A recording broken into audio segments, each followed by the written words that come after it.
โชว์แค่ขอจริงใจไม่ต้องใส่เสื้อผ้าน้อยชิ้นไม่ต้องโชว์ให้ใครต้องมองไม่ต้องแต่งตัวให้เซ็กซี่ทุกท่วงทำนองขอแค่เธอมีใจให้กันจริงเธอไม่จำเป็นต้องเหมือนใครไม่ต้องแข่งใครด้วยรูปลักษณ์แค่น้ำใจที่เธอนั้นก็ชนะใจฉันได้ทุกวันในโลกที่ใครก็อยากโดดเด่นแต่ฉันมองเห็นเธอในความเรียบง่ายความงามของเธออยู่ในแววตาที่จริงใจไม่ใช่ในเสื้อผ้าที่ใครต้องหันมองคนที่ใช่ไม่ต้องใส่สันไม่ต้องอวดอะไรให้เกินพอดีความรักไม่ใช่เรื่องของแฟชั่นหรือ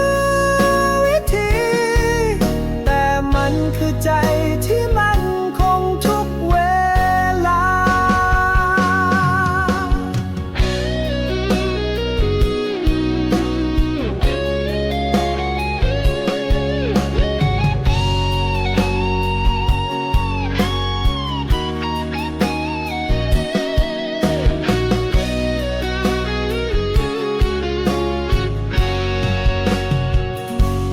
เธอไม่ต้องเปลี่ยนเพื่อเอาใจ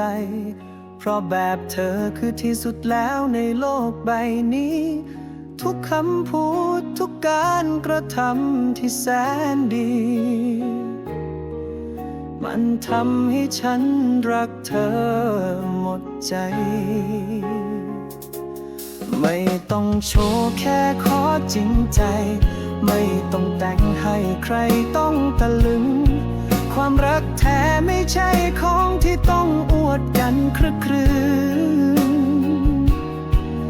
แต่คือความห่วงใยที่มั่นคงและซื่อ